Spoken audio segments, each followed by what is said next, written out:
I remember my grandma's favorite story was about how everything costs 2 cents when she was young. But now, everything constantly got more expensive. And it was all because of the government. These uneducated pigs didn't know how to control prices. And when I was privileged enough to hear this story, her complaining would last for hours and hours. And that's exactly what reactive people do. They always focus on the things that they cannot control. It's not possible that a concept like inflation would exist, and if it did, it's impossible that they wouldn't know about it. On the other hand, proactive people realize, look, even if my complaining were completely objective, it doesn't help me, so I'm going to focus on what I can control. If a proactive person owns a business where he sells a product, instead of focusing on how people these days don't appreciate good products anymore and how the government has horrible regulations, he focuses on how can I improve my product so my customers can't live without it. Do you realize how much responsibility, how much dedication, how much hard work comes along with asking that question? And what do you think our effort minimizing brain is going to pick as default?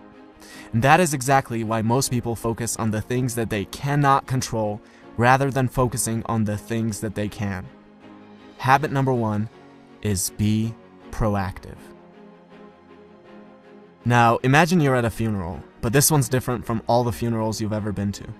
You're standing over the casket and you see yourself. What do you have to say about yourself? This is one of the most powerful questions you could ask. Are you doing the things in your life which are aligned with what you want to be able to say? Do you want to say that you are a good spouse? If that's the case, how does coming home and instantly being negative towards your spouse affect that? Do you want to be remembered as a person who added value to society? If that's the case, are you doing the things that will allow you to say that, or are you scared of failure and choose comfortable mediocrity instead?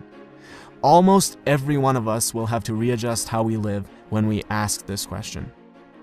Habit number 2 is begin with the end in mind. Now, if I were to ask you, what are the most important things to you? The most common answers I would get would be either your well-being or your relationships, your family, your spouse, your children. You would never ever say organizing papers or watching TV. But how many of us spend more time organizing papers and watching TV than planning our nutrition and going to the gym or cultivating a healthy family environment? There's a horrible disconnect between what we say and how we actually allocate our time. Habit number 3 is put first things first. Now, imagine you're an author and I'm an author, and we both write interesting books, and we both have access to an audience of about 100,000 people.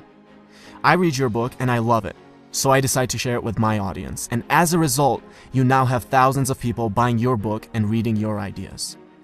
You see this and think, who is this guy? Let me take a look at his book. You start reading my book and think I have ideas that are valuable, so you decide to share it with your audience. And as a result, I now have thousands of people buying my book and reading my ideas. Notice how different this is from my creating a little creepy Amazon account, finding your book and leaving a bad review, hoping that this will deter a few people from buying your book, which will in turn somehow get them to buy my book. Habit number 4 is think win-win. Stop thinking of everything as a zero-sum game. For you to win, another person does not have to lose. Something I want my viewers to do is to subscribe to my channel. But you will never hear me say, well, I worked really hard, guys. I dedicated so many hours to this. Please subscribe. Look, who cares if I worked hard? Who cares if I've spent days creating this video? The real questions are, does it offer value to you? And why should you dedicate your time to subscribing when you could be doing anything else that you want? Habit number 5 is something that I try to use every single day with every interaction that I have and with every comment that I reply to, and it is this: seek first to understand, then to be understood. Now, imagine there are 2 people and a tree with 5 apples on it. They're both too short to reach the apples, but if one of them sits on the other's shoulders, he can reach all 5 of the apples. This is called synergy. The whole is greater than the sum of its parts.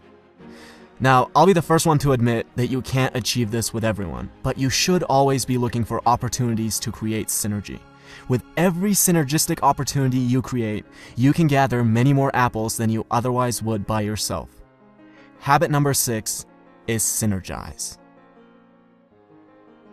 A man has been trying to cut down a tree for hours, and after a while his neighbor can't take it anymore, goes over and says, "You know, if you sharpen the saw, you'll be able to cut it down faster." And the man replies, "But sharpening the saw is going to take time." Now, we might laugh at this story, but we do the same thing all the time. We can't find 30 minutes a day, 4 times a week, to go to the gym. Our health deteriorates to a point where we're physically incapable of being effective. We can't read a book for 15 minutes a day and mentally stimulate ourselves. No, these things take too much time. And then we have the audacity to ask for little tips and tricks on how to be effective. It's like telling your engineer, "Don't worry about the foundation, where can we get the magic bricks that will float in the air?" Habit number 7 is sharpen the saw. And these are the 7 habits of highly effective people by Stephen Covey.